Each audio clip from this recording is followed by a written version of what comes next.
Hindi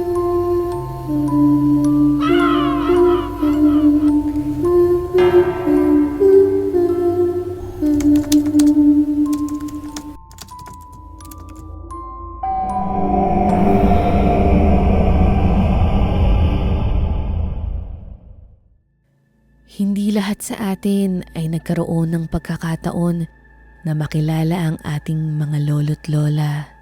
Ang iba sa atin, bago pa isilang sa mundo, ay namatayan na ng mga ito. Kaya masasabi ko po na maswerte ako na pinalaki ako ng aking lolo. Ako nga po pala si Wilson at ito po ang aming storya ng aking lolo na si Lolo Julian.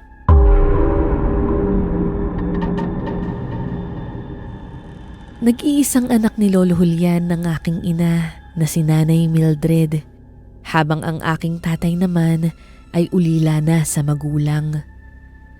Nagtatrabaho noon si Nanay sa Dubai bilang domestic helper, habang si Tatay Jimmy naman ay nagtatrabaho sa Maynila bilang pahinante. Edad 12 po nung iniwan ako ng mga magulang ko kay Lolo Julian, dahil si Nanay ay mag-a-abroad na at si Tatay naman ay mamamasukan sa Maynila. Kahit labag po sa kalooban ko nung panahon na yon, Misteri, ay wala naman po akong magagawa. Inihabilin kami ni Nanay sa best friend po niya na si Ate Lenlen. Si Ate Lenlen po ang tumitingin sa amin dahil katabing bahay niya lang kami. Sinasama na lang niya kami sa pagluluto ng mga pagkain para hindi na din kami mahirapan ni Lolo, at kapalit nun ay nagpapadala naman si Nanay sa kanya. Si Lolo ang naging kasama ko sa pagtanda ko, Misteri. Kasama ko siya sa panonood ng TV, kasabay kong kumain, kasabay sa pagtulog, at lagi ko siyang kakwentuhan. Wala na po akong naging barkada maliban kay Lolo. May mga kaibigan naman po ako sa eskwela, pero halos kay Lolo ko na lang po nabubuhos ang oras ko dahil naging mabait at maalaga talaga siya sa akin. Tanda ko po nung mga ilang linggo na lang at sasapit na ang ika-65 birthday ni Lolo. Natuwa naman ako sa balita ni Nanay noon na uuwi siya sa birthday ni Lolo. Sa sobrang tuwa ko po noon ay nasabi ko kay Lolo makakapag-celebrate siya ng birthday niya kasama si Nanay. Kitang-kita ko ang saya sa mga mata niya. Yun na po yung panahon na yon, Misteri, na masasabi kong nagbago ang lahat.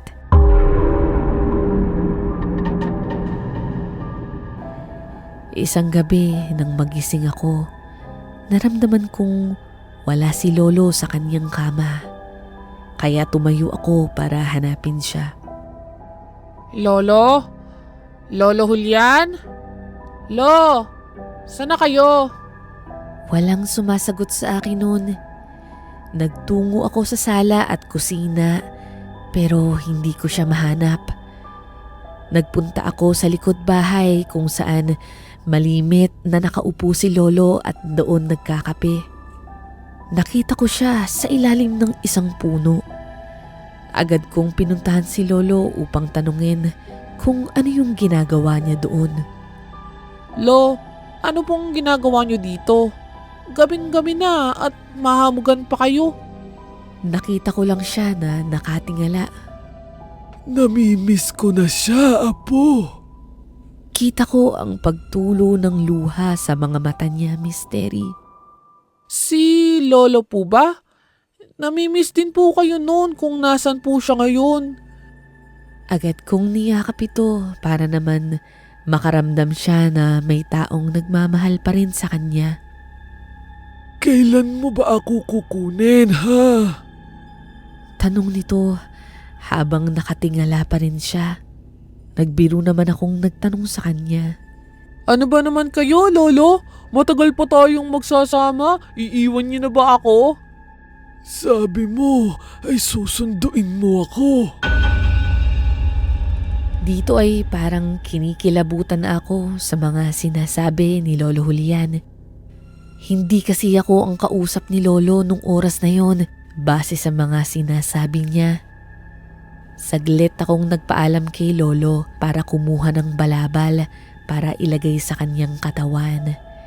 Nag-aalala kasi ako na sa katandaan niya ay dapuan pa siya ng ubo na maging sanhi pa ng kanyang pagkakasakit. Pagbalik ko ay nakita ko na siyang nakahiga at natutulog na. Kaya ibinalabal ko na lang ito sa kanya at inalalayan ko na siya sa pagpasok.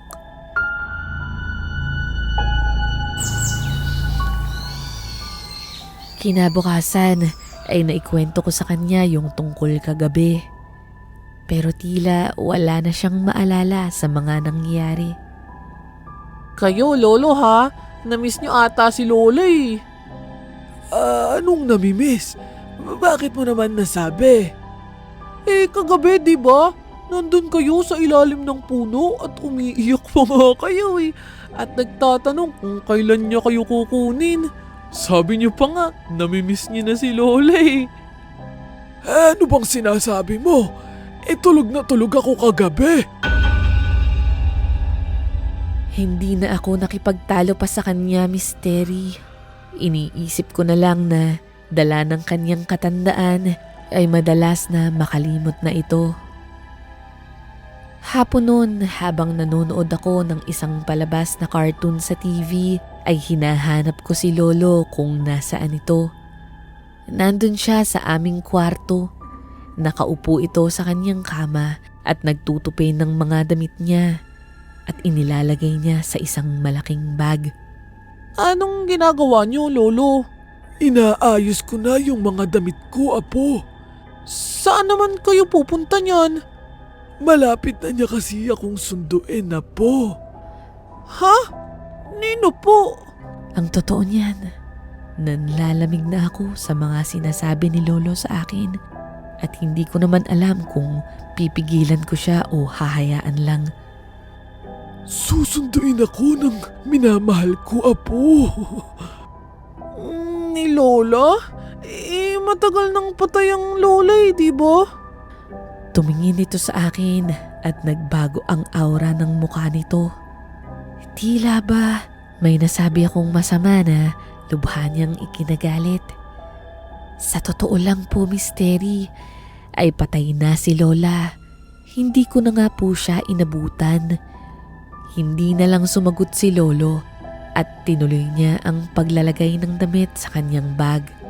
Hinayaan ko na lang ito at lumabas na lang ng kwarto namin. Sinabi ko lahat kay nanay ang mga naging pagbabago ng mga kinikilos ni Lolo. Lubhang nabahala ito at sinabi na lang sa akin na kung maaari ay bantayan kong mabuti ito at wag na wag kong iiwan ng Lolo. Malapit na daw siyang makauwi kaya kung pwede daw ay ako muna ang bahala at baka kasi nag-uulyanin na daw ito. Sumang-ayon naman ako sa mga sinabi ng nanay at nangakong babantayan ko si Lolo. Kinagabihan nun ay siniguro ko munang natutulog na ng mahimbing si Lolo Julian bago ako matulog. Kita ko naman na mahimbing na ang kanyang pagkakatulog kaya humiga na din ako sa aking kama. Nakaharap ako sa kanya bago ko ipikit ang aking mga mata. Naalimpungatan na lang ako nang makita kong wala ang Lolo sa kanyang higaan kaya agad akong bumangon upang hanapin si Lolo Julian. Paglabas ko ng kwarto ay nakita kong nakabukas ang pinto at doon ay nakatayo si Lolo. Sa magkabilang gilid niya ay ang kanyang dalawang maliit na bag. Lo, ano na naman ginagawa niyo dyan? Inaantay ko lang ang sundo ko. Sino na namang sundo yun, Lo? Wala pong darating at gabing-gabi na po. Alika na po kayo. Malapit na, Apo. Kaya wag mo na akong pigilan. Tumingin ito sa akin at napansin kong nangingiti itong naluluha at bigla itong nagsalita. Nangako ako sa kanya, Apo. Huwag niyo naman po akong takutin, Lo. Salamat sa pagsama mo sa akin dito sa bahay, Apo.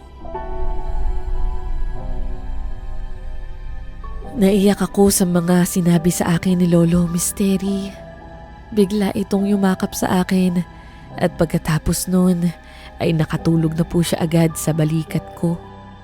Inalalayan ko siya sa kwarto at pagkatapos nun ay sinarado ko na yung pinto at binalik ko na rin yung mga gamit niya sa loob.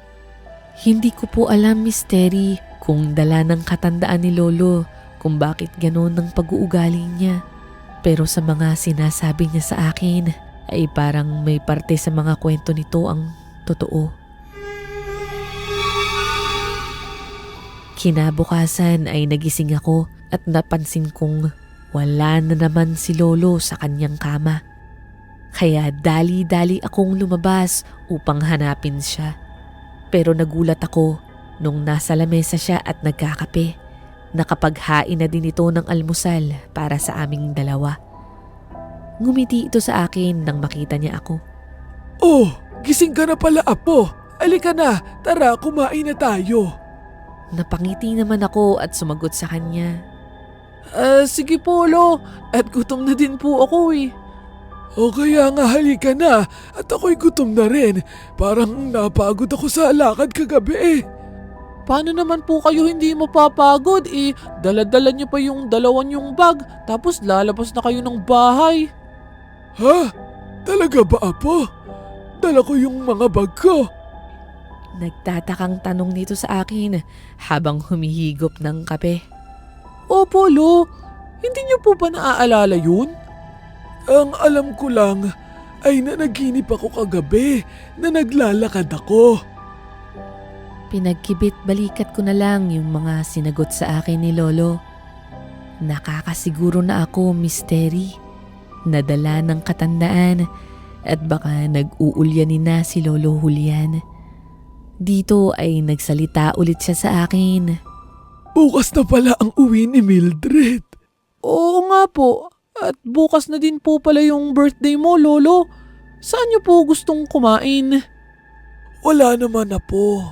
Makita ko lang na maayos kayo at buhay maligaya na ako, Apo. Si Lolo talaga oh. Nagdrama pa. O sige, kumain ka na at may pasok ka pa sa eskwelahan. Nagpaalam na ako kay Lolo na papasok na ako. Pero bago ako umalis, ay nagsabi ako kay Ate Lenlen na pakibantayan muna ang lolo dahil papasok lang ako sa eskwelahan. Wala namang problema yun sa kanya dahil napakabait nito sa amin. Kinahapunan nun ay nakauwi na ako ng bahay. Pagpasok ko ay kinabahan ako dahil wala na naman ang lolo. Hinanap ko ito sa sala at sa likod bahay. Doon sa pwesto niya sa ilalim ng puno. Pero wala rin siya doon. Tinignan ko siya sa kwarto namin at wala kahit yung dalawang bag niya ng damit. Sa puntong yon, Misteri, ay sobrang kabado na talaga ako. Alalang-alala na ako kung nasaan ba si Lolo.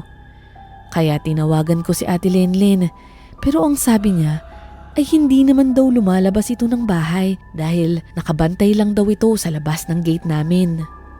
Doon ay may napansin akong nasa ilalim ng kama na tila may gumagalaw. Nung sinilip ko yun ay nandun pala si Lolo Julian. Yakap-yakap niya yung dalawang bag niya. At ang kapansin-pansin pa dito, Misteri, ay tila ba takot na takot siya. Inalalayan ko siyang makalabas sa ilalim at sinubukang tanungin kung ano ang nangyari sa kanya.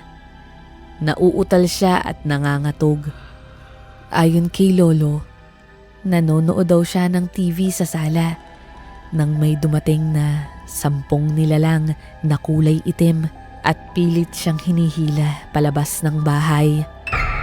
Nagpumiglas daw siya at sinubukan daw niyang magpunta sa kwarto at sinara ang pinto. Pero tumatagos lang daw ang mga itim na nilalang sa pinto, kaya nagtago daw siya sa ilalim ng kama. Umiiyak siya habang nagkukwento, Misteri, Ayaw niya daw sumama sa mga nilalang na ito, kaya nagmakaawa ito na huwag ko siyang iiwan. Sinunod ko naman po yun, Miss Terry. At lumipas nga ang maghapon at gabi na hindi ko talaga siya iniwanan. Hanggang sa nakatulog na nga siya. Tumawag si nanay na ilang oras na lang daw ay flight na niya pa Manila. Kaya tuwang-tuwa ako at magkakasama-sama na kaming tatlo. Sa pagbabantay ko sa kanya ay nakaramdam din ako ng antok, kaya nagpahinga na din po ako. Naalimpungatan ako noon pero hindi ko alam kung anong oras na. Nakita ko na lang si Lolo na humalik sa aking noo. Tinanong ko siya kung bakit gising na siya. Maghahanda lang daw siya ng almusal namin at matulog lang daw ako. Nakita ko siyang lumabas ng pinto at muling pumikit ako dala ng pagod at sobrang antok. Nang magising ako ay medyo may sikat na ang araw. Agad akong lumabas at hinanap si Lolo. Sa lamesa ay may nakahain ngang mga almusal gaya ng sabi niya sa akin na magluluto siya ng kakainin namin. Ngunit ang nakapagtataka lang ay wala si Lolo sa loob ng bahay. Tinawag ko siya at hinanap. Nang hina ako, Miss Terry, sa nakita ko sa likod bahay namin. Nakahiga si Lolo sa ilalim ng puno. Dala niya yung 2 bag niya ng damit. Nang aking lapitan nito ay wala ng buhay si Lolo. Umiyak ako ng umiyak hanggang sa may tumawag sa akin mula sa bahay. Dumating na pala si nanay. Lumapit ito sa akin at nakita niyang wala ng buhay si Lolo, kung kaya't 2 kaming umiyak ng mga oras na yon. Diniretso na nga sa punerarya si Lolo at habang naghihintay ay may ipinagtapat sa akin si nanay. Alam na daw niya ang mangyayari kay tatay niya. Nakipagkasundo daw si Lolo sa isang engkanto na nakatira sa puno ng likod bahay. Ang dahilan daw ng lahat ng yun ay si Lola. May nagkagusto daw kay Lola na engkanto hanggang sa tuluyan siyang makuha nito. Sinubukan pa daw ni Lolong bawiin si Lola sa engkanto, kaya nakipagkasundo ito na ibabalik lang daw si Lola kung ibibigay ni Lolo ang buhay niya sa ika-65 kaarawan niya. Noong una ay ayaw daw maniwala ni nanay sa mga kwento ni Lolo sa kanya. Naikwento rin ni Lolo na isinasama pa daw siya ng engkanto kung nasaan daw si Lola sa kanilang lugar at masaya naman daw ito. Kaya pumayag na si Lolo sa hiling ng engkanto. Mahirap man maniwala, Miss Terry, pero yun po ang totoong nangyari. Kaya pala, laging naghihintay si Lolo sa pagsundo sa kanya na akala niya ay si Lola. Lalo akong nalungkot sa sinapit ni Lolo, Miss Terry. Sadya po talagang may mga bagay na hindi natin maipaliwanag. Sa ngayon po ay may sarili na po akong pamilya at syempre kapiling ko pa rin si nanay. Ibinenta na din po namin yung bahay namin at nagsimula kaming muli. Sinusubukan naming kalimutan ang lahat ng nangyari, pero syempre hindi ang alaala ni Lolo Julian. Hanggang dito na lamang po ang aking kwento at sana ay magustuhan po ng inyong mga tagapakinig. Maraming salamat po.